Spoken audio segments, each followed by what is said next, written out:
آج یوم عرفہ ہے، حج کا دن ہے، اور پوری دنیا کے مسلمان جو ہیں اس عظیم فریضے کو ادا کرنے کے لیے جن جن حضرات کو اللہ تبارک و تعالیٰ کی طرف سے موقع عطا ہوا وہ حج بیت اللہ جو ہے اس کی ادائیگی کر رہے ہیں۔ 10 ذی الحجہ کو عید الاضحیٰ جو ہے اس کی نماز ادا کی جائے گی۔ قربانی کی جو عید ہے اس کا معنی کیا ہے، اس کا مطلب کیا ہے، کیوں منائی جاتی ہے، اس کا فلسفہ کیا ہے؟ جب تک ہمیں یہ بات پتہ نہیں ہوگی کہ یہ عید کیوں منائی جاتی ہے، اس کا کیا فلسفہ ہے، اس وقت تک اس عبادت کی روح کو نہیں پہچان پائیں گے، اس میں لذت نہیں آئے گی۔ بہت سارے لوگ جو ہیں وہ یہ سمجھتے ہیں کہ شاید عید الاضحیٰ جو ہے وہ صرف جانوروں کو قربان کرنے کی عید ہے اور پھر ان کا گوشت تقسیم کرنے کی عید ہے، لیکن جانور کی جو قربانی ہے وہ تو فدیہ ہے۔ عید الاضحیٰ کا مطلب صرف جانور کی قربانی کرنا نہیں ہے، اس عید کے اندر تو ایک عہد چھپا ہوا ہے، ایک حلف موجود ہے، ایک وفاداری کا اعلان ہے، ایک خودداری کی بات ہے، ایک عظمت کی بات ہے، جرت کی بات ہے، ہمت کی بات ہے، صبر کی بات ہے۔ اس عید کے فلسفے میں مسلمانوں کے لیے وہ فلسفہ رکھا گیا کہ جس کے اوپر اگر یہ کام کریں گے، چلتے رہیں گے تو دنیا میں بھی اللہ ان کو عزت دار رکھیں گے، آخرت میں بھی ان کو عزتیں عطا ہوں گی۔ ہمارے پیارے نبی حضرت محمد رسول اللہ صلی اللہ تعالی علیہ وسلم، ان کے جو دادا نبی ہیں حضرت ابراہیم علیہ السلام، حضور نبی علیہ السلام ابراہیم علیہ السلام کی اولاد میں سے ہیں۔ دروشی پڑھتے نا بار بار نماز میں، اللہم صلی علی محمد وعلی آل محمد کما صلیت علی ابراہیم وعلی آل ابراہیم۔ نبی علیہ السلام ابراہیم علیہ السلام کی اولاد میں سے۔ اب رسول اللہ کے دادا نبی نے اپنے بیٹے حضرت اسماعیل علیہ السلام کو جو قربانی کے لیے پیش کیا، اس کا مقصد کیا تھا، معنی کیا تھے، ابراہیم علیہ السلام کیا چاہتے ہیں، اللہ تبارک و تعالیٰ نے کیا چاہا اس وقت؟ جب تک یہ بات پتہ نہ ہو اس وقت تک قربانی کرنے کا کوئی مقصد نہیں ہے۔ اگر صرف جانور ذبح کرنے سے حدیث پاک میں آیا کہ تمہارا گوشت اور تمہارا خون جو ہے جانوروں کا یہ اللہ تعالیٰ تک نہیں پہنچتا ہے۔ اللہ تعالیٰ نیتوں کو دیکھتے ہیں کہ میرے بندے کی نیت کیسی۔ ابراہیم علیہ السلام کون؟ ابراہیم علیہ السلام تمام نبیوں کو بڑے درجے دیے گئے، کسی کو روح اللہ کہا گیا، کسی کو کلیم اللہ کہا گیا۔ ابراہیم علیہ السلام کو اللہ نے اپنا دوست کہا، فرمایا ابراہیم خلیل اللہ ہے۔ ایک وقت تھا، روایات میں آتا ہے ابراہیم علیہ السلام کے پاس اتنی دولت تھی، 1000 بکریاں، 1000 گائے بھینس، 1000 اونٹ، اتنی دولت اللہ تبارک و تعالیٰ نے عطا کی۔ اب یہ اپنے بڑے بڑے جو ان کے ریوڑ تھے جب ان کو دیکھتے تھے جنگلات میں کھیتوں میں جاتے تھے تو ایک دن کیا ہوا کہ جا رہے تھے کہیں تو بڑی خوبصورت آواز کے اندر کوئی بندہ اللہ تبارک و تعالیٰ کی تسبیح کر رہا ہے، سبحان اللہ والحمدللہ۔ اتنی خوبصورت آواز، ابراہیم علیہ السلام کے قدم رک گئے۔ اب اللہ تبارک و تعالیٰ کا جب ذکر آ جائے تو نبی کا تو دل جو ہے وہ ایک دم معجزن ہو جاتا ہے، کیونکہ وہ اللہ کا محبوب بندہ، منتخب بندہ ہے۔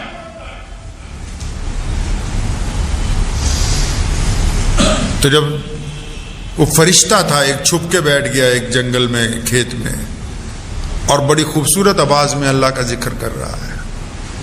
یہ آواز سنی، ابراہیم علیہ السلام ڈھونڈتے ڈھونڈتے پہنچ گئے آخر اس تک. دل تڑپ رہا تھا، اس کو جا کے کہنے لگے تو کیا پڑھ رہا تھا؟ کہنے لگا میں اپنے رب کی ثنا کر رہا ہوں. فرمایا ایک دفعہ اور کر. اور وہ جو فرشتہ انسانی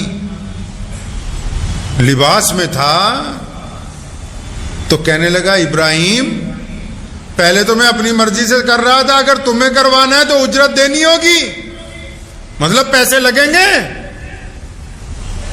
فری میں نہیں. ابراہیم علیہ السلام نے کہا بھائی کیا چاہتا ہے تو، کتنے پیسے چاہیے، کیا چاہیے بتا. کہنے لگا اچھا یہ جتنی تمہاری بکریاں کئی ہزار یہ ساری مجھے دے دو گے تو میں اللہ کا ذکر سناؤں؟ فرمایا ہاں تجھے دے دی، آج سے تو اس کا مالک ہے، بس میرے رب کا ذکر سنا. اس نے پھر اللہ تبارک و تعالیٰ کی تسبیح بیان کرنی شروع کی. اتنی خوبصورت آواز میں ابراہیم علیہ السلام پر وجد طاری ہو گیا. سنتے رہے، اچانک پھر چپ ہو گیا. اور فرمایا کیا بات بھائی تو چپ ہو گیا ہے؟ کہنا جی جتنے پیسے دیے تھے اتنے کا کام ہو گیا. نبی ہیں، دیکھو کیسے دوستی ملتی ہے. منت کرنے لگے، نہیں یار اور ایک دفعہ سنا دے، ایک دفعہ اور سنا دے. کہنے لگا بھائی یہاں تو پیسے لگتے ہیں ہر چیز کے، اور سننی ہے تو یہ جتنی بھینسیں یہ ساری مجھے دے دے، کئی ہزار کا ریوڑ. اور فرمایا یہ بھی کوئی بات ہے، میرے رب کے لیے تو ابراہیم کی جان حاضر ہے.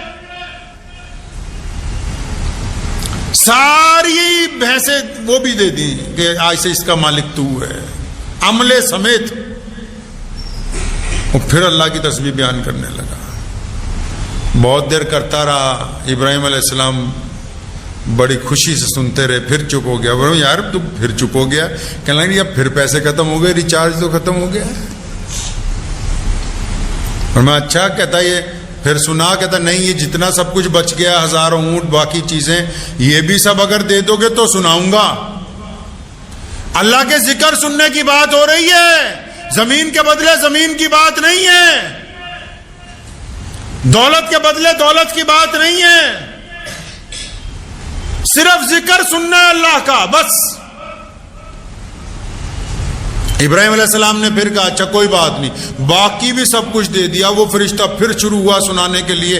ابراہیم علیہ السلام کی آنکھوں سے آنسو جاری ہے، بڑے وجد کے ساتھ اپنے رب کا ذکر سن رہے ہیں، خود بھی کر رہے ہیں. اچانک وہ پھر چپ ہو گیا. کہنے بھائی یہ کیا تو کرتا ہے، بار بار چپ ہو جاتا ہے. کہنے لگا پھر ریچارج ختم ہو گیا. بھائی اب تو تیرے پاس دینے کے لیے کچھ نہیں، بات ختم کرو.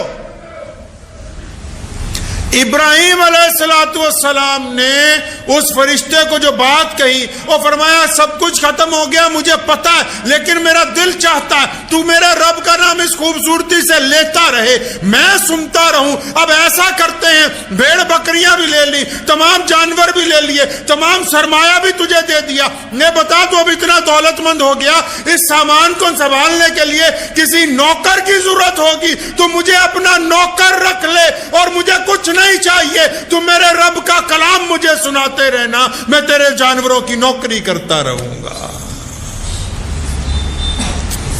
روایتوں میں لکھا ہے ابراہیم علیہ السلام نے جب یہ بات کہی نا، فرشتے کی آنکھوں میں آنسو آ گئے. کہا علامہ اقبال نے کہ تردامنی پہ شیخ ہمارے نہ جائیے، تردامنی پہ شیخ ہمارے نہ جائیے، دامن نچوڑ دیں تو فرشتے وضو کریں. اٹھ کے کھڑا ہوا، گلے ملا، کہنے لگا ابراہیم میں تو فرشتہ ہوں، میں تو ویسے ہی آزما رہا تھا، یقیناً آپ اس قابل ہیں، یقیناً آپ اس مرتبے والے ہیں، یقیناً آپ اتنی عظمت والے ہیں کہ اللہ کے لیے تعالیٰ آپ کو اپنا دوست بنائیں، اللہ آپ کو اپنا دوست کہیں، یقیناً آپ اس مرتبے والے ہیں. وہی ابراہیم علیہ السلام اولاد نہیں تھی، آخری عمر میں اللہ سے مانگا تو بیٹا عطا ہوا، اسماعیل علیہ السلام. کچھ لوگ سمجھتے ہیں کہ بس قربانی کی، جانور خریدا. جانور مویشی اس دور کی سب سے قیمتی چیزوں میں سے تھی. وہ اللہ تبارک و تعالیٰ نے فدیے کس جگہ عطا کیا. اس میں اصل قربانی تو ایک باپ کی ہے جو اپنے جوان سال بیٹے کو اللہ کے حکم پر قربان کرنے کے لیے تیار ہو گیا. اللہ کا حکم ہوا خواب میں کہ ابراہیم اپنے بیٹے کو ہمارے راستے کے اندر قربان کر دو. ابراہیم علیہ الصلوۃ والسلام تیار ہو گئے. اور بیٹا بھی دیکھیے، بیٹے کو جب ابراہیم علیہ السلام نے کہا اسماعیل علیہ السلام کو کہ مجھے ایسے ایسے خواب آیا اور میں نے دیکھا کہ تجھے اللہ کے راستے میں قربان کر رہا ہوں، تیری کیا رائے ہے؟ تو اسماعیل علیہ السلام نے کہا کہ ابا جی میں تو جس طرح آپ کا رب راضی ہے میں اسی طرح آپ کی رضا کے اندر راضی ہوں.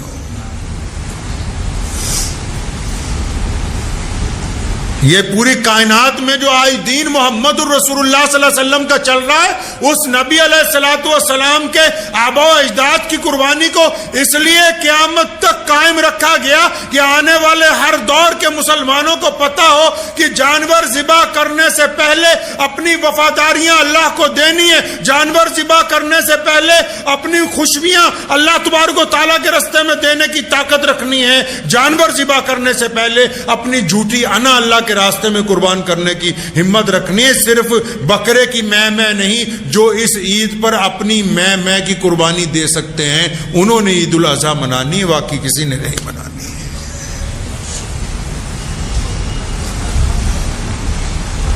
شیطان گیا ابراہیم علیہ السلام کے پاس کہ کیا کر رہے ہو اپنے بیٹے کو.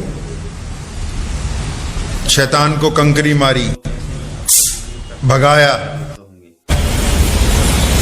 اسماعیل علیہ السلام کے پاس گیا برگلانے کے لیے کہ دیکھو تمہارے باپ تمہیں ذبح کر دیں گے. وہاں بھی بات نہیں بنی تو حضرت ہاجرہ کے پاس چلا گیا. جا کے کہنے لگا شہزادہ کہاں ہے؟ تو فرمانے لگی وہ اپنے ابا کے ساتھ کسی دعوت پہ گئے. تو دعوت پہ نہیں گئے،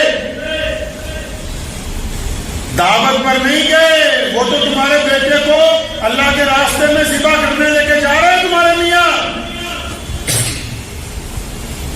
سنو نبی کی بیوی کی عصمت. آج کل تو کوئی پڑوسن آ کے تھوڑی سی بات کہتا ہے گھر میں فساد ختم نہ ہو 4 مہینے.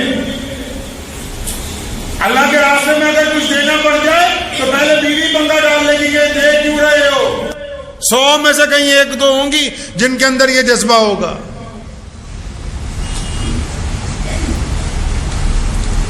ایسے کہاں باپ ملیں گے؟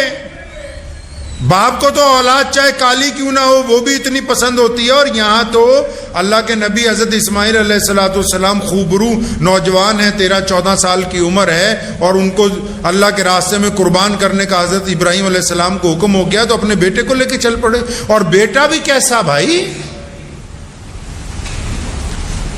بیٹا ایسا کہ جب قربانی کا وقت قریب آیا کہنے لگا ابا جی میرے ہاتھ پیر باندھ دے مبادا، ایسا نہ ہو کہ جب آپ میرے گلے پہ چھری چلائیں تو میں درد کی وجہ سے یا تڑپنے کی وجہ سے کہیں آپ کا ہاتھ نہ روک دوں، اس لیے آپ میرے ہاتھ پیر باندھ دیجئے. پہلے حضرت ہاجرہ کو جب شیطان نے جا کے کہا نا جی آپ کے بیٹے کو ذبح کرنے کے لیے لے جا رہے ہیں، کہنا اچھا کیوں لے کے جا رہے ہیں؟ وہ ابراہیم کے رب نے حکم دیا ہے، اللہ تعالیٰ نے حکم دیا ہے کہ اپنے بیٹے کی قربانی دو. تو قربان جاؤں نبی کی ماں کے اوپر بھی علیہ الصلوۃ والسلام. اور فرمایا اگر اللہ نے حکم دیا ہے اور اللہ کے راستے میں اگر تم منع کرتے ہو قربانی سے تو یقیناً تم کوئی عام آدمی نہیں، تم شیطان ہو، اس لیے بھاگ جائے یہاں سے. وہاں اللہ کے راستے میں کیوں رکاوٹ پیدا کرتے ہو؟ یہ عید اسی لیے فرض کی گئی ہے کہ ہمیں یاد رہے کہ ہم نے قربانی دینی ہے، ہم نے اظہار کرنا ہے، ہم نے وفاداری کا اظہار کرنا ہے، ہم نے صبر کرنا ہے، ہم نے اللہ کے راستے کے اندر اپنے مال جان دینے کا عہد کرنا ہے. لوگ جانور کی قربانی دینے کے لیے تیار ہیں، اپنی جھوٹی انا کی، اپنی غیر ضروری غیرت جو بنا رکھی ہے لوگوں کے درمیان، اس کی قربانی دینے کے لیے تیار نہیں ہے. قربانی یہ تھوڑی کہ آپ قیمتی جانور خریدیں سارے محلے کو بتاتے پھریں. یہ پوری دنیا کے اندر عید الاضحیٰ کے موقع پر جو قربانیاں دی جاتی ہیں ان کا مطلب یہ ہوتا ہے کہ جو بندہ قربانی دے رہا ہے اس کو اپنے رب سے پیار ہے، وہ اپنا مال خرچ کر رہا ہے. اور پھر وہ قربانی کا گوشت ان غریبوں میں تقسیم کر رہا ہے جن کو یہ مہنگی چیز کبھی کھانے کو جلدی ملتی نہیں۔ عید الاضحیٰ کا مطلب کہ ہم اپنے دل کے اندر اس جذبے کو دہرائیں کہ الہ العالمین آپ نے جن لوگوں سے جن چیزوں سے ہمیں رکنے کا حکم دیا ہم رک جائیں گے، جن کاموں کا شریعت میں حلال طریقے سے کمانے کا حکم دیا ان کو کریں گے، جن رشتوں کو اللہ نے جوڑنے کا حکم دیا ان کو جوڑیں گے، کرواہٹ دور کرنے کا حکم دیا ان سے کرواہٹ کو دور کریں گے، جہاں ہماری میں نے ہمارے خاندان کا بیڑا غرق کیا ہم عید کے دن اپنی میں